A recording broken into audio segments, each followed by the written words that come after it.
we literally have 2 days left. We have today and we have tomorrow. So, just in case if you guys are like, what the heck is this success series? Well, first thing before I even get into that, I'm Monique Johnson, your host, if you don't know who I am. And I'm all about video, especially when it comes to business strategy and growth. And the whole intention about the Success Series is to bring on experts who've been integrating video into their business and or their lives, and how, some of you guys have known I've been doing this for quite a long time, and maybe you're sick of hearing me talk about it. So I said, you know what, let me get some varying opinions and angles and all that great stuff, so that I can serve you all and so that you all can see why I'm so passionate about this and the medium of video that is. And hopefully you all will get the gumption and the confidence to make it happen for you. So we have a very, very special guest, and I know I say this every day, but I feel like every single day it's just a special, special guest. So the reason why this particular guest, this amazing woman, is that I've known her for a very, very long time. I've known her since 11th grade high school. But we really connected and bonded our senior year of high school. Shout out to Miss Jordan AP English class, because we acted a damn fool in that class. But other than that, this Kelechi, which we're going to bring her on in a moment, is very, very near and dear to my heart. She's one of the very few people, because we all know after high school, a lot of times, especially when you leave the state, Kelechi, and shout out to Dr. Tabia Collins-Mitchell, who's on the front lines right now helping us with the pandemic that's going on. Kelechi, and I were like deuces after high school, wanted to get the heck up out of there. And thankfully, Kelechi and I have kept in touch all throughout college and life afterwards. And so I wanted to bring her on. And as I just told her before, like during the pre-interview process, she's the very first person, like in my personal life, that I'm bringing into the forefront. So I was like, girl, no pressure, but also this is so exciting. And in addition, she's been in my wedding. David and I got married last year, October 2019. So I love her to death. She's one of my besties out there. So I know I'm babbling here, but the reason why I have Kelechi on here, and we're gonna have her do her formal introduction and all that, is to really talk about a topic that I feel is very, very important, but also taboo. It was very taboo when Kelechi and I were growing up. I still think is very much taboo in certain cultures and environments and things like that. If you guys are wondering what the heck I'm talking about mental health. And so Kelechi is one of what I find the pioneering women in the millennial demographic, if you will, who is an advocate for mental health. And so without further ado, guys, let's welcome the amazing Kelechi Ubozoh. Welcome, Kelechi. Thank you so much, Monique. Oh my gosh, what a welcome that was. So Kelechi, for anyone who don't know who you are, even though I've given you the personal background between you and I's relationship, let people know who you are and what you do. Yeah, no, thank you so much. So besides being an official bridesmaid, my name is Kelechi Ubozoh. I am a mental health advocate. I live in Oakland, California. I am the co-editor of this book called We've Been Two Patients, Voice from Radical Mental Health. It came out July of last year from Penguin Random House and our publisher, North Atlantic Books. But I mean, really, I'm someone who has experienced, struggled with mental health, found it really taboo in not just Black communities, but in many communities, and have done over 8 years of work and research in the field of mental health as someone with what we call in California lived experience. So that means that I have the experience of having a mental health issue or a challenge and surviving it. So I'm also part of a film called The S Word. It's a documentary following suicide attempt survivors, which is even more taboo than mental health. So if you want crickets, that's what usually happens when I'm like, yay. We should also talk about all of those things. But really, it's just that this is an important topic, and now people are really really facing it, people who might have been really busy or avoiding things. Well, the experts are calling right now what we're experiencing as a collective traumatic experience, because we're all experiencing a lot. So I'm so excited to be here, talk about some tools and things that are helpful for our mental health and well-being. And yeah, that's who I am. Thank you so much, guys. And you, as you guys will see, she's an amazing individual and very, very special.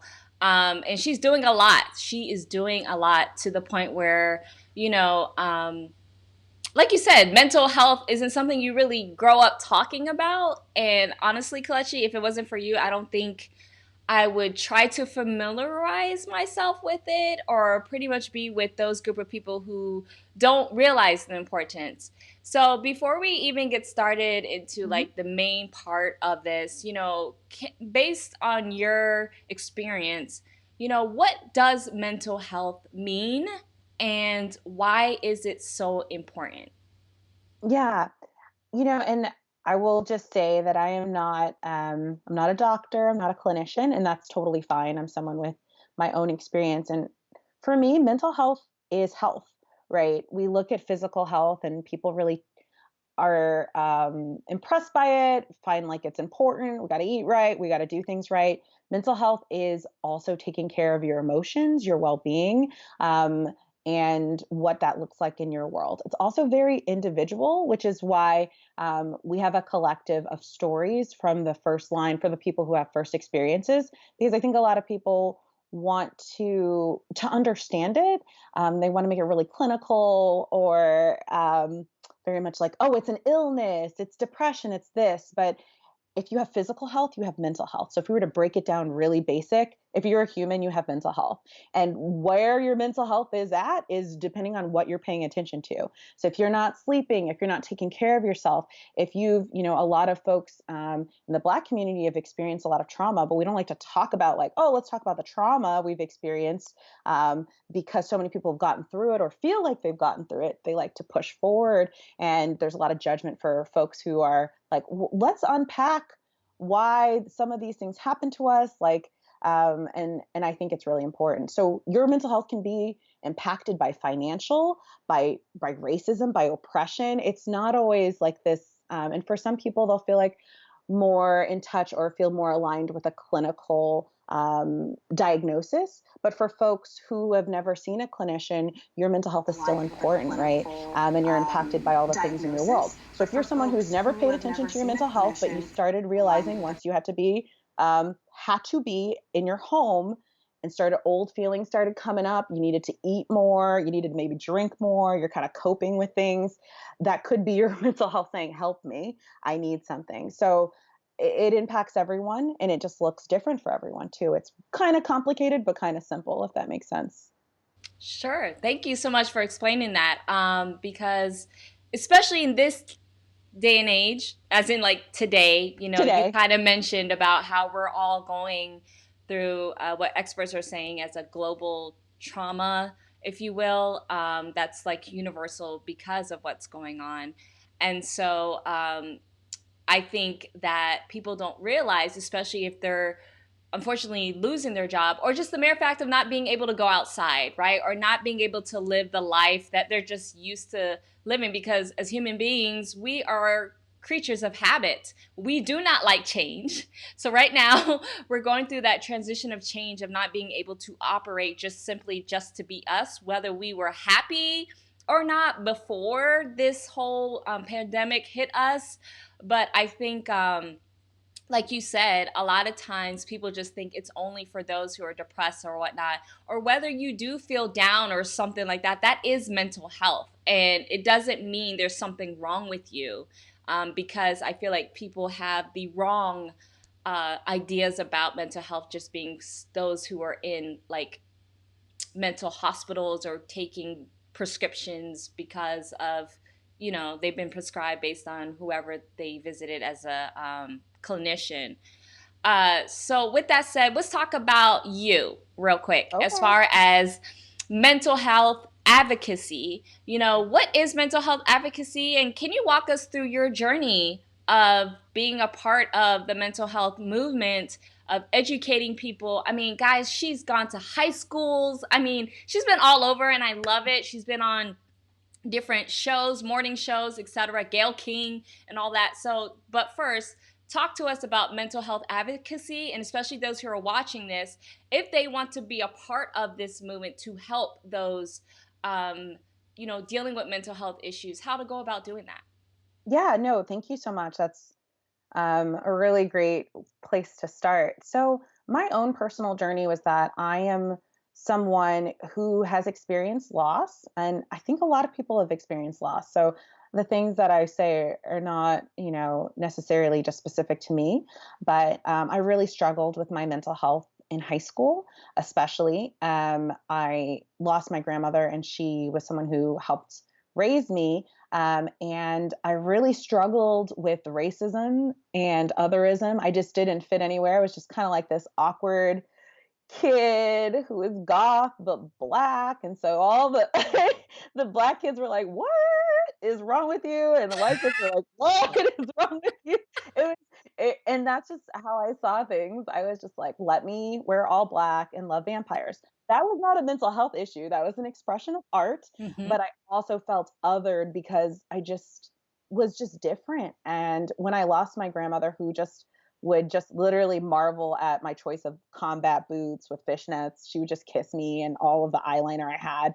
But when she passed away, um, when you lose someone who you feel like is another parent, it really brought something up about like, I didn't want to be here anymore. I didn't want to stay in the world anymore. So I became suicidal, and then I went to a hospital. And I will tell you, as a young person, as a teenager going to a psych ward, the only thing I learned was how to never go to one again. It was horrifying.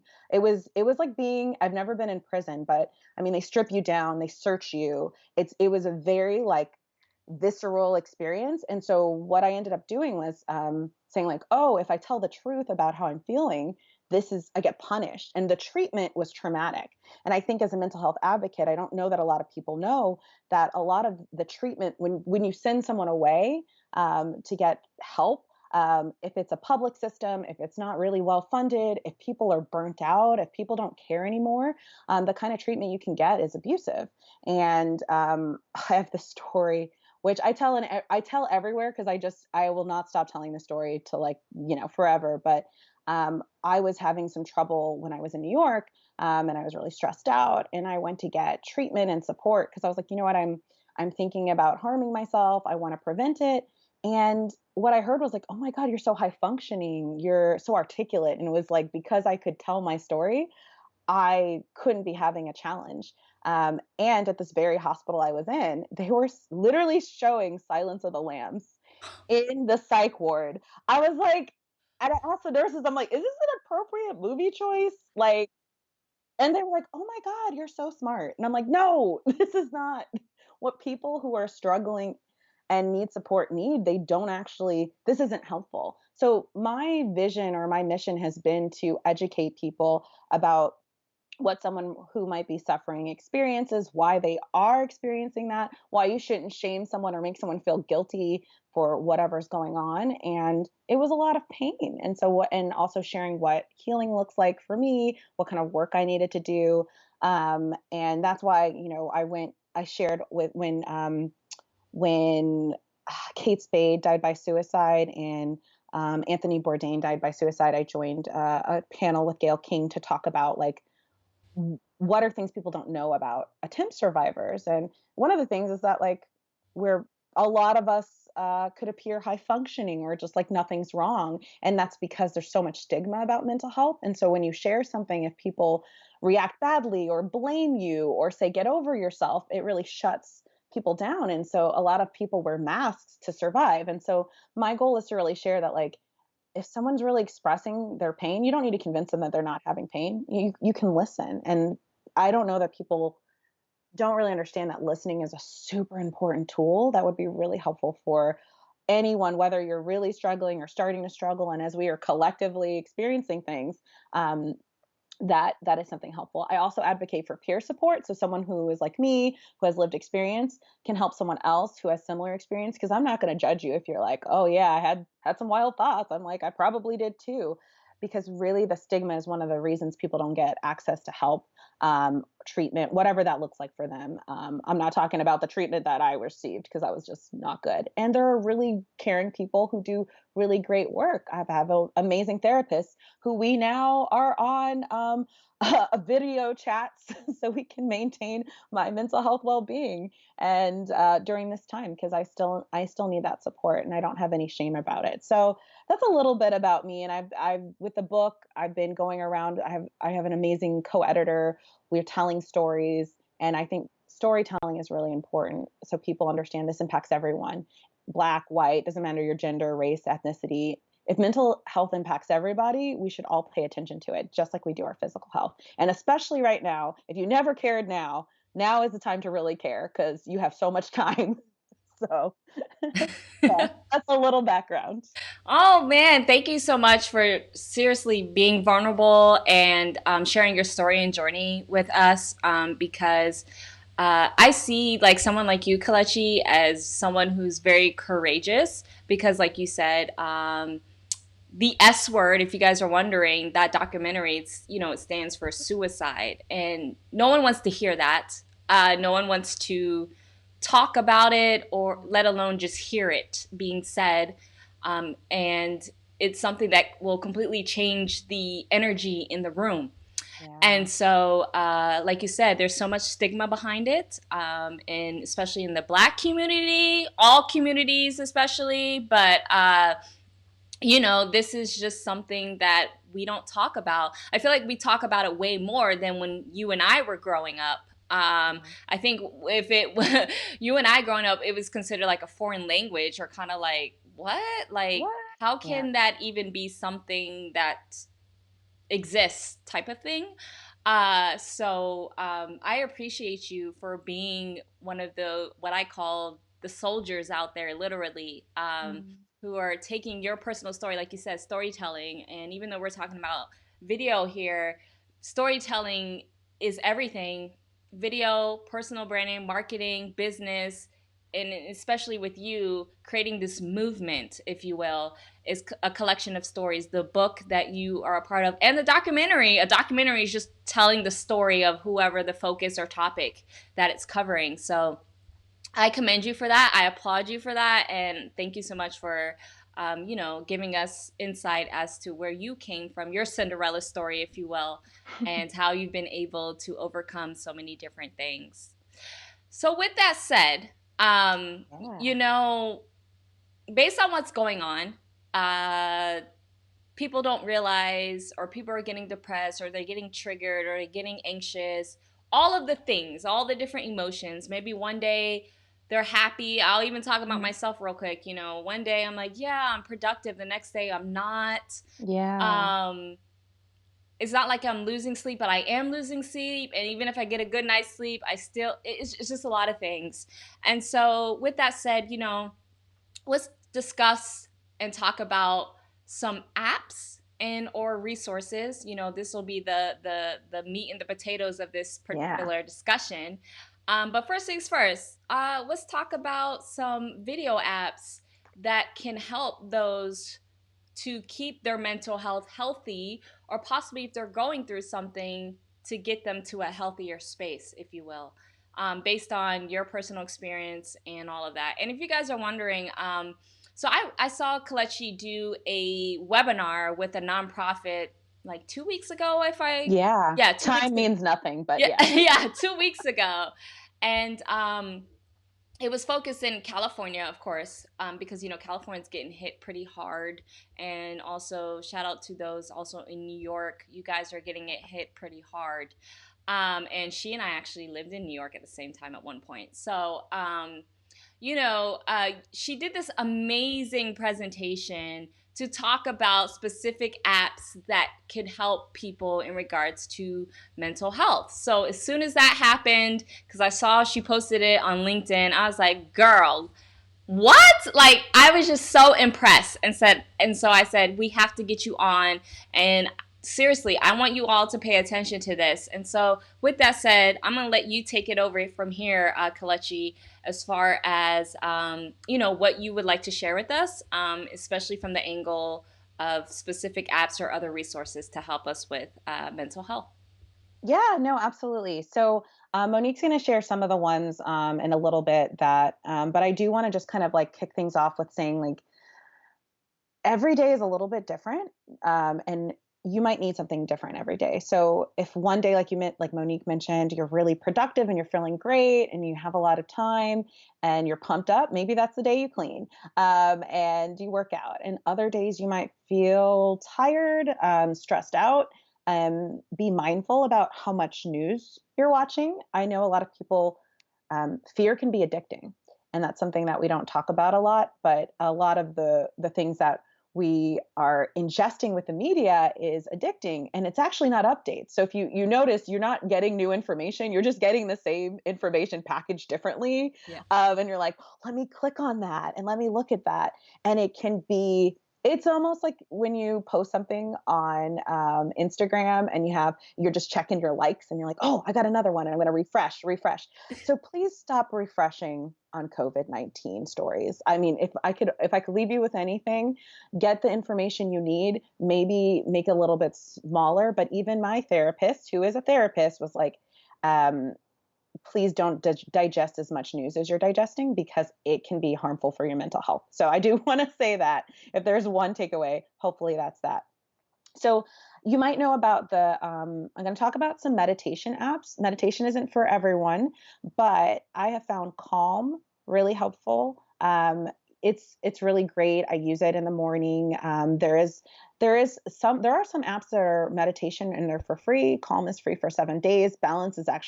The Balance meditation app is going to be free for longer. A lot of companies are extending length for that. Headspace is free for special healthcare specialists or frontline workers. But really, if you go online and you're looking for a meditation app, think about what just having that calm moment in the morning or in the evening or whenever it makes sense for you to just breathe. We're digesting a lot of information, so sometimes you need a break. It's also challenging being in the present moment, but trying to take those deep breaths and trying to take those energy is really grounding. And I found that really helpful. Um, the other thing I want to really share with you all is that we're calling this social distancing, and I wish we would stop using that because what it is physical distancing. We should not social distance. We need humans. We're humans. We need to connect with each other. We have to find ways to stay connected. And so, one of the things that I've been using to stay connected with people is Marco Polo. And Monique will show a little bit about that. But the reason I use this is because I'm not like a great FaceTimer. Especially when you stop wearing pants, it can get, it's like, I'm not ready. I'm not together. But the great thing about Marco Polo is that you can leave people, and Monique and I Marco Polo a lot. You can leave people messages, and it's been really nice to see people's faces. Monique's going to show us. Leave a like quick video that says, "Hi, how are you?" I ask what people have done today. This is our whole history. Like, I'm liking stuff. I gave up on makeup halfway through. I care today for y'all, but I was like, what does it matter? I'm just going to look into the eyes of someone I care. And it's a really good way to stay connected because I will say connectedness is actually evidence based. For those of you who care about research and evidence, it's evidence based in increasing mental health. So there's Mo. It's super easy. All you do is press the start button, and then you can record a video, and then you can send the video, and then you can watch it whenever you want. So, say she sends me something in the morning, I can watch it later. We can respond, and we go back and forth. They're super short. You can also react with like hearts and smiley faces. And I got to tell you, I've been using that, and that's been getting me through some really tough times. And so, yeah, you'll see all the people that Monique is talking to, and when they're active and when they're not. And you can also create groups, which is really cool. So um, I have a health group because we're trying to do physical health together or just be mindful and careful of physical health. So we have like our physical group where we're like, okay, I weighed in today, or hey, I went on a walk, or I didn't walk at all. I'm eating chocolate and I'm sad and I need to tell you about it. but it's really important to have that outlook and places where you can connect with people on your own time, right? So you can do it whenever you want. Monique, is there anything you want to add about Marco Polo since you've been using it? Okay, so with Marco Polo, or okay, let's talk about most video apps. Yeah. Like you mentioned, FaceTime. You know, you gotta physically be there. So if someone's calling you, you have to interrupt your day to answer it and to be there and to be present. The big difference with Marco Polo and all the other video apps is you do it on your time. Whether that's a day, an hour, 5 hours, a whole week, whatever, you don't have to physically be there as someone is sending you a video message. And I think that to me, and you could chime in on this, Kelechi, is Yeah. what keeps you sane versus if you're like busy and it's like, this person is calling me again, and more importantly it's on video, I'm not dressed and I don't even look good right now, like I don't want you seeing me like this. I don't have to worry about that.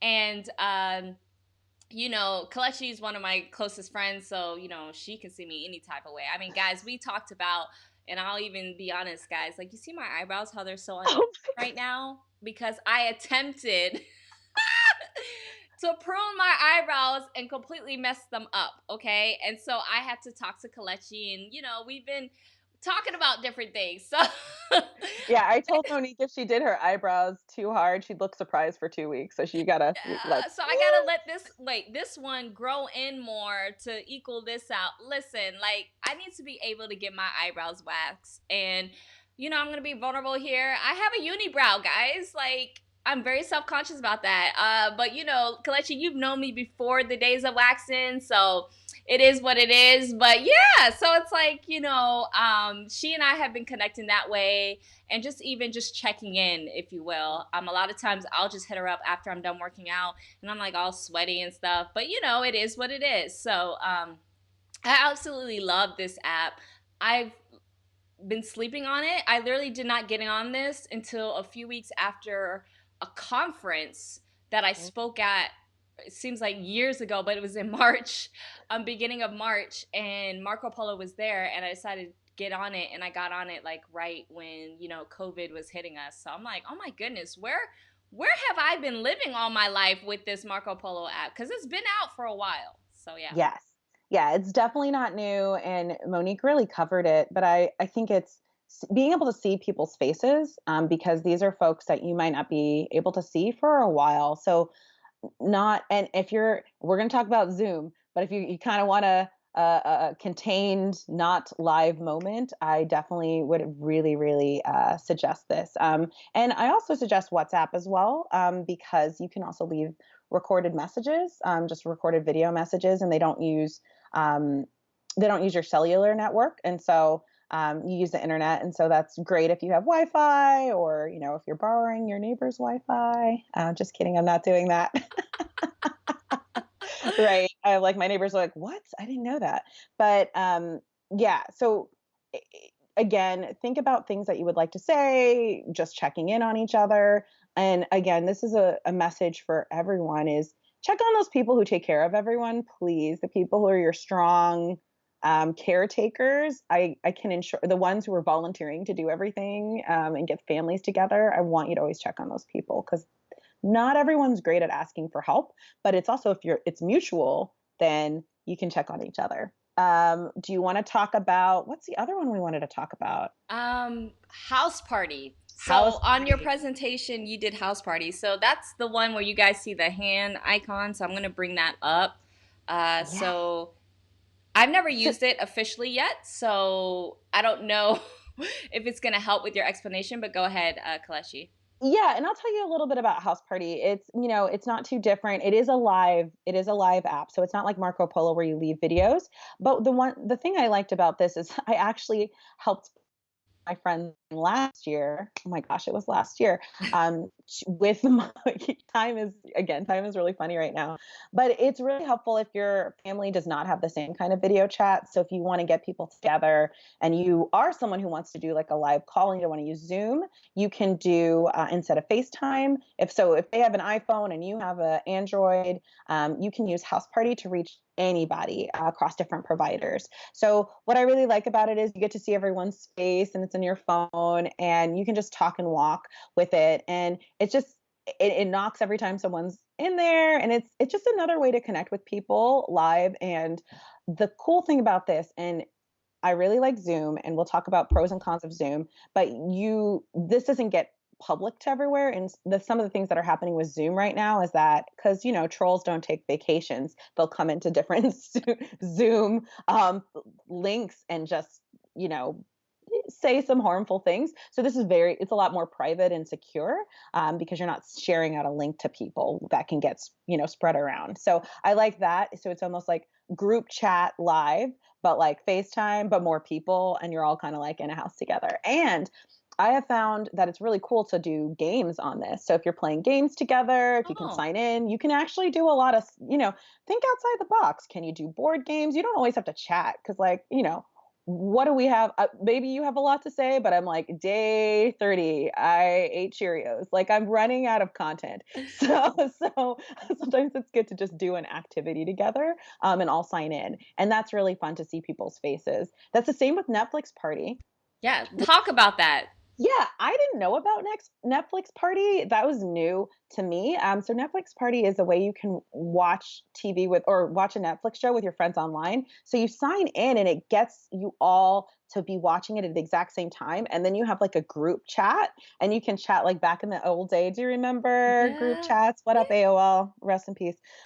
So, but it's kind of cool to interactively watch things with people and say like, I can't believe she's wearing that, or just activities. So like thinking, if you're kind of tired of talking and you want to do something differently, think about playing games. Think about watching TV, watching shows together. Other people are using these types of apps. I have a friend who's doing virtual brunches where everyone cooks, but they have a date, right? So they're not trying to also multitask. They have a specific time where they plan to meet, and everyone's there drinking Oh, mimosas yeah. and hanging out together. Yeah, or that, and just having a good time. So the other thing is, if you schedule dates with people, like a virtual date, show up as for that time. Don't like also try to clean your house like me. That's kind of rude. So I'm like, oh, don't multitask. Like if it were a date where you're going to meet up with friends, give it the time that it deserves. And all of these things, I've not talked about diagnostic criteria or prescriptions, but this is mental health because it's connectivity. So we don't think about this stuff as mental health, but this is what helps our mental health. So yeah, let's talk about Zoom. All right, hold on one second. Yeah. Okay, we got the Zoom Live going on here. So as you all know, Zoom is a very robust app that can also be accessed on your phone. So it's not just on your desktop. So right now we're just going to show the phone version, if you will. So this is Zoom. Baby Yay, boom it's you. boom. I want to sing that All I want 90s to song do with is the boom. Just shake your butt. Yes. Yes. yeah, we had to do it. It was a requirement. Mhm. Um okay, so Zoom is really cool, especially if you're someone who decided to pay for the like 14.99 one a month. Um, right? See, you're advanced, clearly. If you're at like free 99 me, you don't get access to as many people and it's only for 40 minutes. So it will kick you off aggressively Mhm. after Mhm. 40 minutes. I tried to have a Zoom call with my brothers and we were about to get into the meat of a conversation and then it was like, oh, that's 40 minutes. It kicked you right out. So if you have the money to spare, you can get a subscription and you can have like up to 100 viewers. And what's really cool, so what I did last week, yeah, last Friday, was I attended an open mic on Zoom, which was really, really interesting. So the hosts Muted everybody because that's best practices. Mute everyone because there's always that one person who's dog and a thing, and so they muted everybody, and then they called on people to read like 3 minutes of poetry, and it was so dope. It was really great to see people in their houses, really like looking at their faces attentively. I mean, some people were, we all have different Zoom etiquette, so we're learning more about videos. But you don't want to video shame anyone, but just be mindful about what you're doing because people can see you. Because I think sometimes people forget, like you didn't do the audio versions, people can see you, Mhm. so that's something to pay attention to as well. But it was really great to hear poetry, to hear the hosts make some jokes. You really felt like you were with a collection of people. They also had a plan for I think they're called like Zoom bombers or something. So these are people who get into a Zoom room. Yeah, I've never heard of this at all, but there are people who get into a Zoom room, a link that's public, and just start saying a whole bunch of stuff and just being problematic. So they find a way to like mute the people and do that kind of work. So Zoom has pros and cons, but if you're like a smaller group where people don't know all your links, you can do virtual dates. You could also virtually date. So I am hearing of people who are like, you know, hey, quarantine and chill by ourselves by virtually dating. So they're still dating and they're using apps like Zoom to have an actual date and talk to each other and get to know one another. And so, I mean, again, anything you can use to stay connected with people can be helpful. I'm doing a weekly family Zoom on Sundays. We just realized, I was like, oh my gosh, Sunday is Easter? I couldn't, like, what is time right now? Yeah, so we're going to have a Sunday Easter Zoom, which I'm sure will be interesting. But just to, have something that you look forward to. I think that's the big thing. It's like, do you plan something you look forward to that is exciting to you, that can keep you connected with people? And of course, you can use Zoom professionally, as most people have been doing, to, connect in office meetings. So again, there's like maybe overutilization of Zoom, but know that you can use it for fun. And that's also really important for your mental health. Is like, what brings you joy? Mhm. Also, if you need to disconnect from things and people and you need to like go color, read, do something, something that we should all be mindful of is the more that you look at screens, the more tired you are. So if you're noticing that your eyes are tired and you're tired, if you've been in meetings all day looking at screens, it is something that you should pay attention to because like your physical health is important too. Speaking of which, we shouldn't forget your physical health. So there's lots of other apps that are more geared at your physical health, and a lot of different people like Beachbody. There's like My Fitness Tracker. There's things for like there's so many apps out there for your body. Like there's just a lot, and I will say it can get a little controversial in the world about like how much exercise should we be doing. But for some people, if that was part of your regular routine, it keeps you sane, that's important. Physical health is really important to your mental health.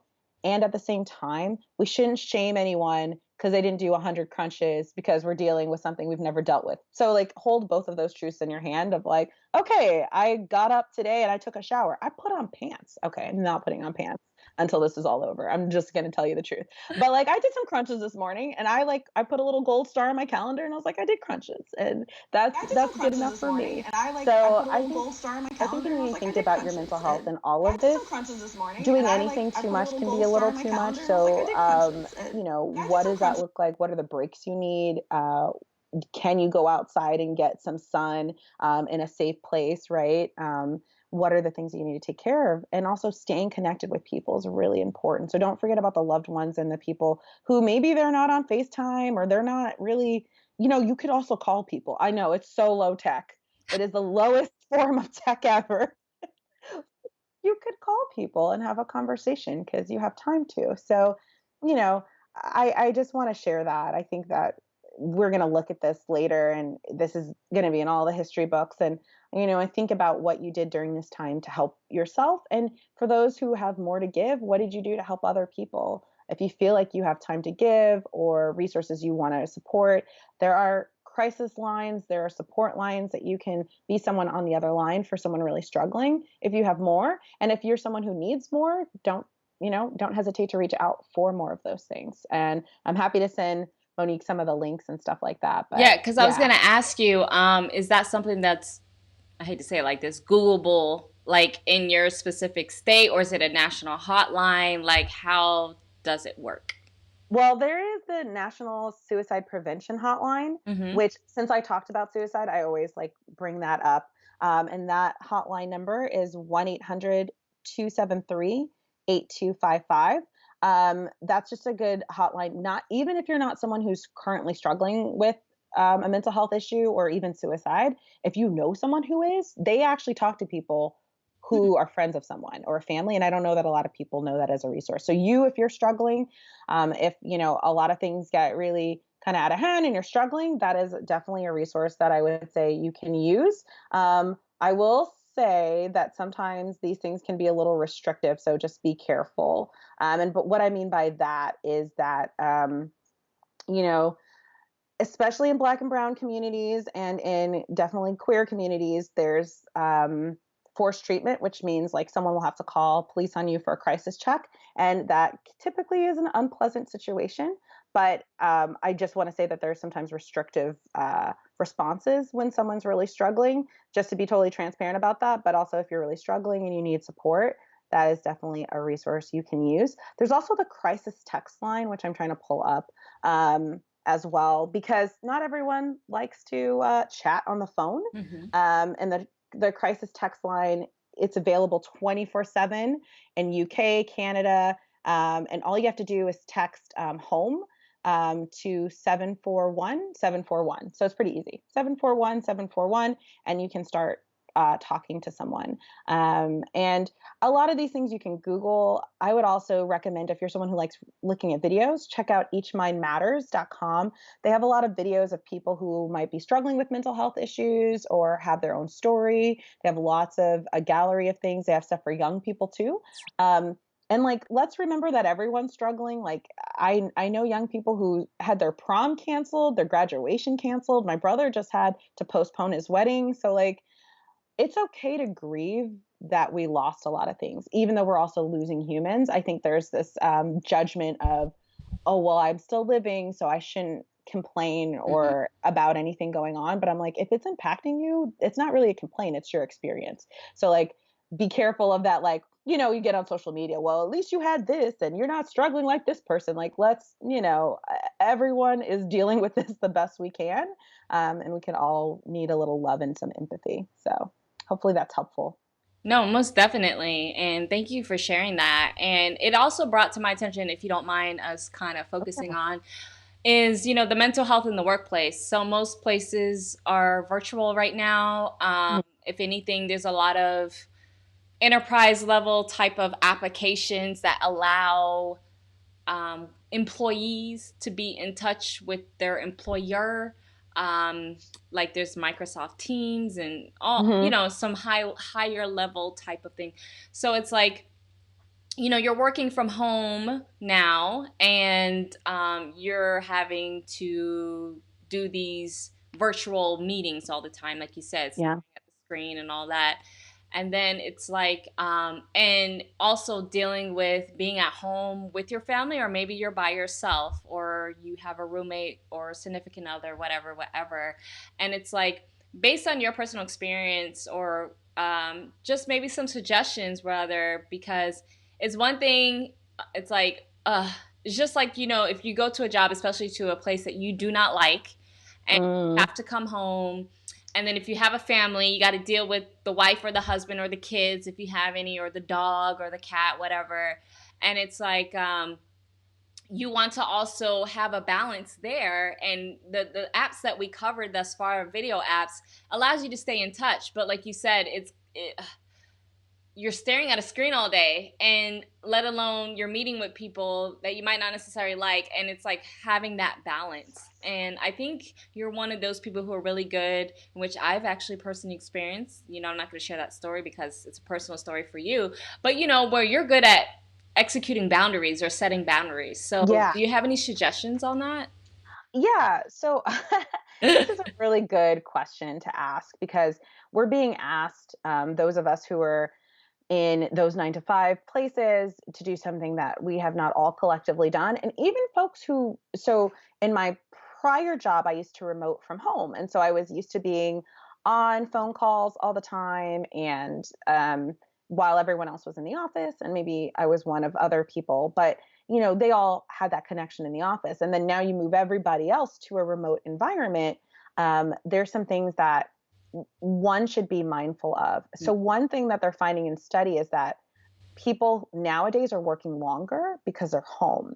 And that's something that is, I'm going to use all I statements in my expertise, is that like, no, it's not like you're like, oh, it's just a different work day. It's like a global pandemic. You have to take care of stuff. You need breaks. You need to like take a lunch break. So what I do with my partner, who we're quarantining together, James, is that most days when we're good about it, look at Monique saying hi, James. We try to take a lunch break. We're like, okay, at this time, we're going to take a break. We're going to sit with each other. We're going to turn everything off and we're going to be with each other. I think people think that you can be more productive and they might ask for some things. And I think it's like, can you draw a boundary? Can you block off time on your calendar? That's for you. And what I mean by that, and when are you going to start your day and when are you going to end your day? Because when you're in your house, it gets a little confusing about when you're going to start and when you're going to end. And that's why a lot of people don't end.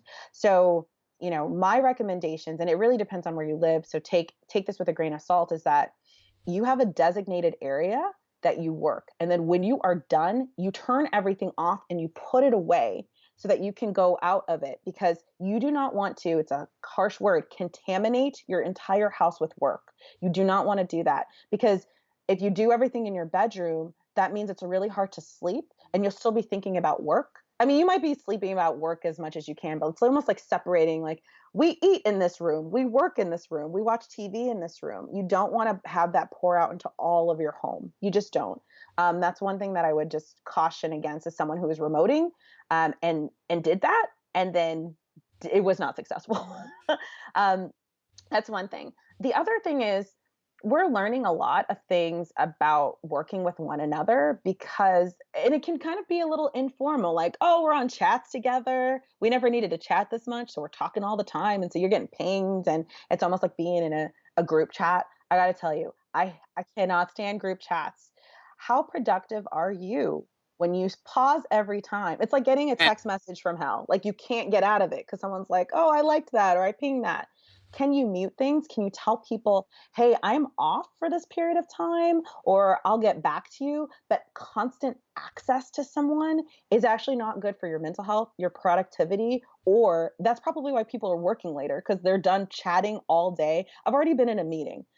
Guys, don't even get me started on meetings that should have been emails. Like, we are all seeing all the meetings that could have been emails, but now you're doing these like longer Zoom calls. I really think can it get accomplished in 20 minutes? Does it need to be a Zoom call? Do we actually need to have a meeting every day? Is that productive? So if you're a leader of an organization and you have a structure where you're constantly meeting with everyone and people are in meetings all day, just know that when they're in meetings, they can't work. So you do need that time to disconnect from people to do things like write.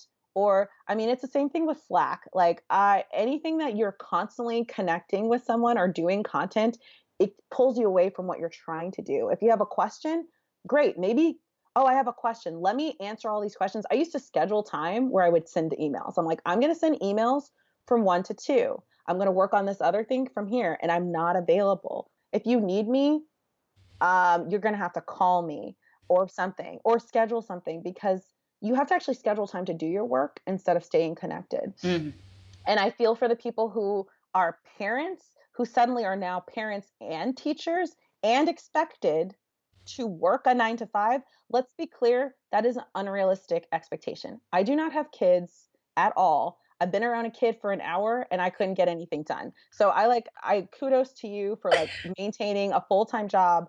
And I think I had a friend who said, like, she has a new, her kid is 1 year old. And they had to take him out of course, they had to take him out of daycare to have him start, be home, because they all had to be home together. And she had to tell her boss, she's like, look, I'm gonna do 5-hour days of work for you, because there's no other way. And we're gonna have to talk about this. And her boss kept trying to do more and more until her boss had to take her kids out of daycare and have them at home and was like, oh, shoot, this was unrealistic. We cannot expect you to work an 8-hour day and then also take care of your kids. So, I mean, I know I'm in California, we process and feel things, and people can be like really hard in other places. We're little softies over here, but I do think of like what's actually learn what your expectations are, what you can actually accomplish when things are quieter, when maybe said children are sleeping and you can get something done, and when should your day end? Because you have to have an end to your day, or this isn't. It's almost like the news cycle. It just doesn't end. You have to end your day and do something nice for yourself. Maybe take a break, maybe walk outside, but break from when you stop working and when you start having family time. And that was a lot of stuff, but I'm glad you asked that question. No, I'm glad you answered it, girl. I feel like you could do a whole mini masterclass on this alone. And it's not a Seriously. thing. Oh my Focus goodness. it. I'm serious. I feel like this is a whole mini masterclass you could give alone. But like I said, I've had the pleasure to visit you a couple of times and, experience. So I just love how you operate. I mean, I was like, man, if I had a job right now, I want to be like Kelechi.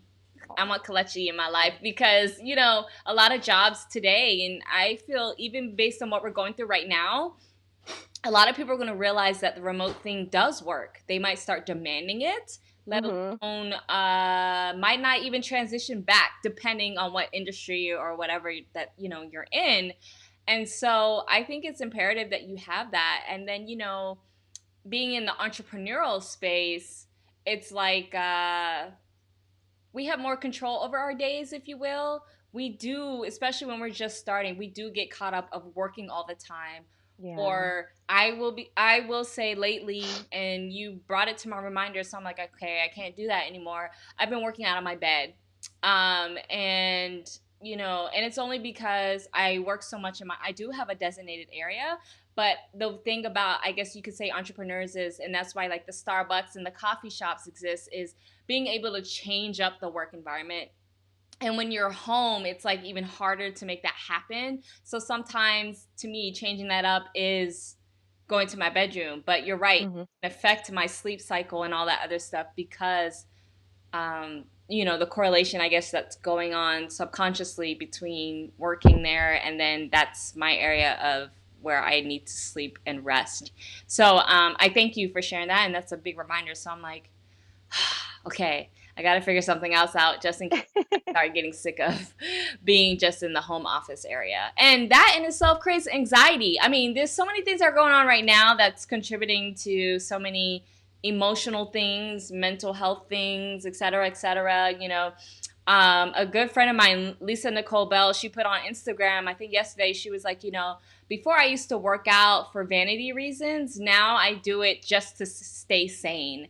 And so I'm like, yeah, I'm more so that right now. Like, I just needed to feel somewhat, especially if I feel like I wake up off, I go work out to get the energy up. And then I'm like, all right, I can go. I'm ready. Yeah. Ready. So for me, it's just been a therapy session for me primarily, especially right now. So, yeah. No, I'm glad you're doing that. And like to your point about working in the bedroom, it's something we call sleep hygiene.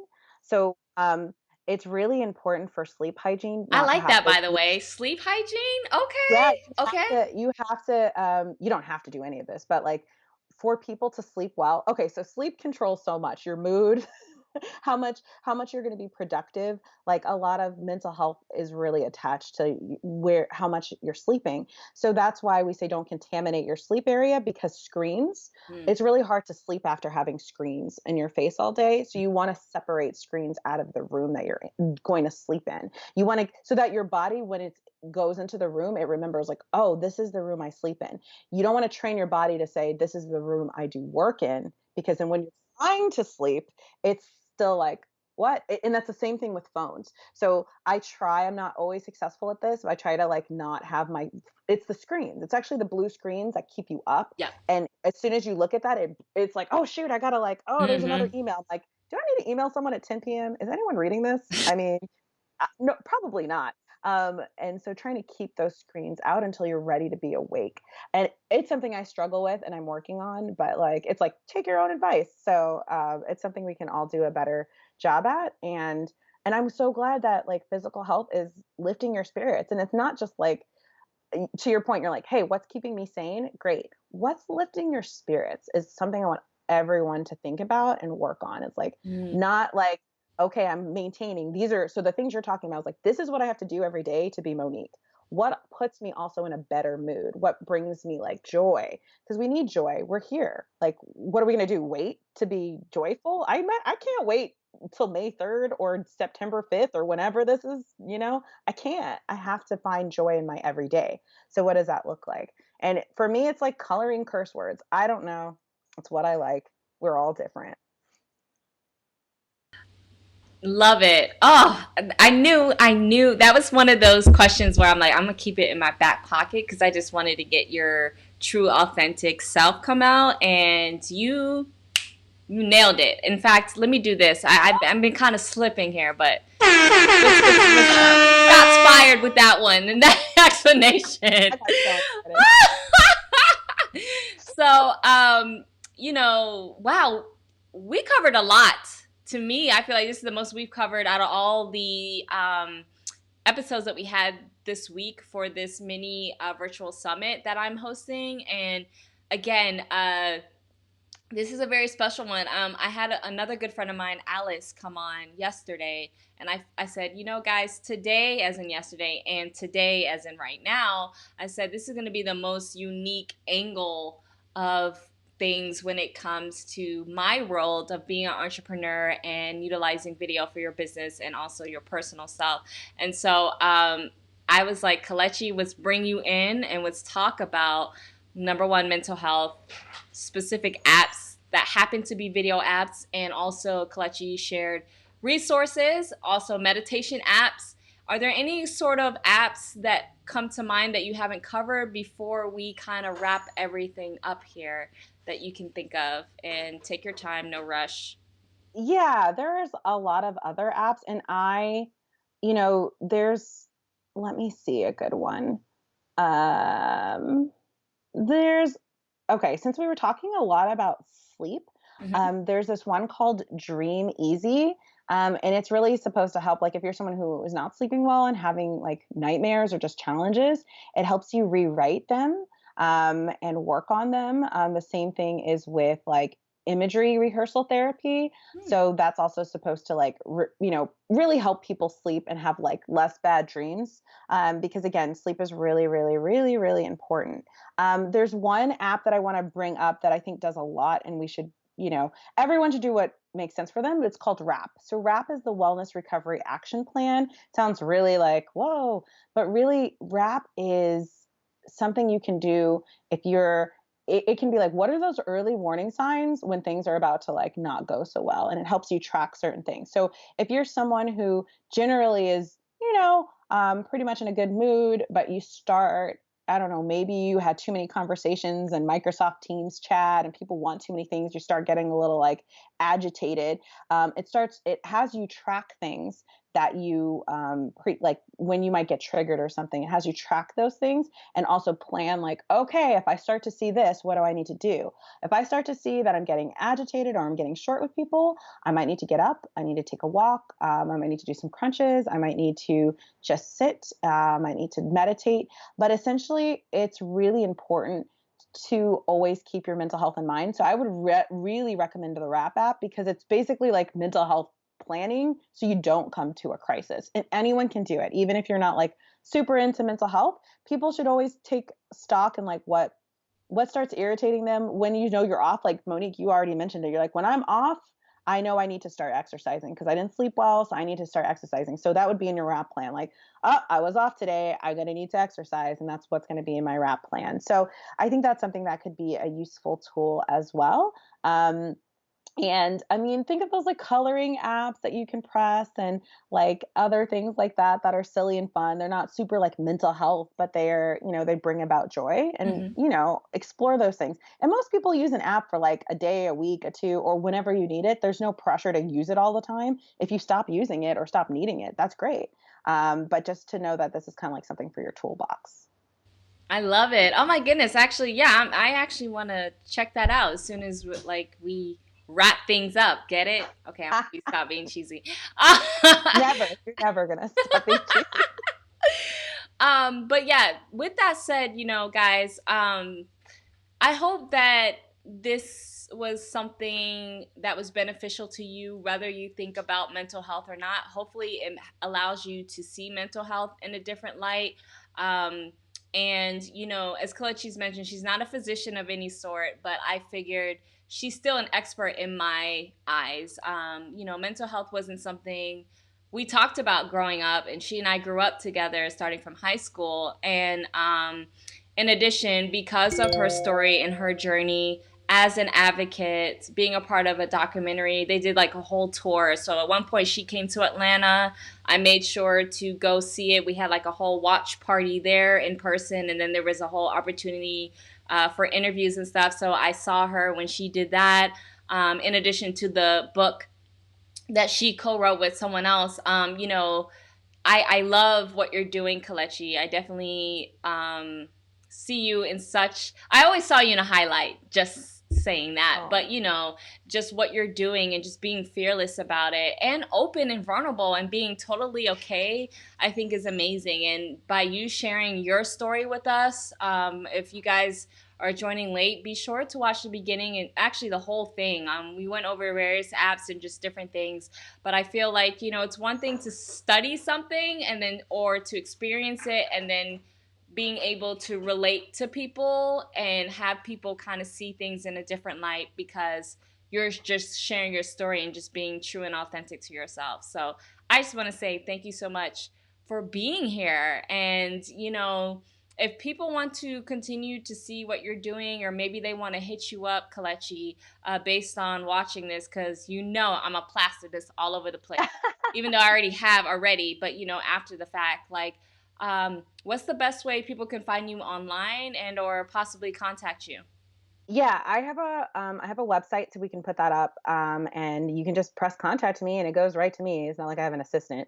So what's the website URL? It's my Kelechi Ubozoh at WordPress. So Okay. I know I got the domain. I just haven't done anything with that yet. So Sure. I can't send people there.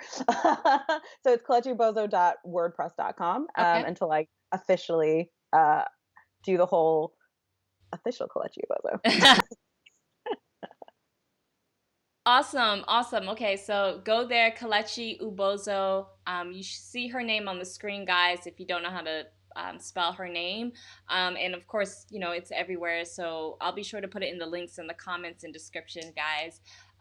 Be sure to reach out to her. I will say she's one of my favorite people on this planet because she is so not judgmental whatsoever. Like, I could say the most randomest thing to her, and she's like, okay. So I love her for that. And other than that, guys, I hope you guys are staying safe and take action on some of this stuff. If you feel like, you're feeling some type of way, or even if you want to help those who, someone is hurting and stuff like that, I would love it if you guys could share this with family, friends, the world, wherever you are. And like I said, this is the second to last day. Tomorrow, we end with a bang with two amazing guests. We got Brent Leary and Katrina Nicole. Brent will be talking about using video with a customer relationship management tool, aka CRM. And then Katrina is going to talk about using video to drive and build Facebook groups, Facebook communities, in which, in a way, Kelechi, I guess you could utilize that too, Facebook groups to surround yourself with people that you want to keep in contact, especially during this time. But other than that, guys, hopefully you guys enjoyed today. I hope to see you tomorrow. We kick off at 10 a.m. Eastern, and then the last one will be at 2 p.m. Eastern. Any final thoughts, Kelechi, before we sign off? Well, thank you so much for having me on. It was a blast. I had so much fun. I love all the energy, and just out to everyone who's out there is like, we keep saying stay safe, but I want to say, like, stay hopeful, and keep that joy and energy. That stuff will get you through a lot. It's not just endurance. It's what are the joys in the everyday moment. So keep that going, guys.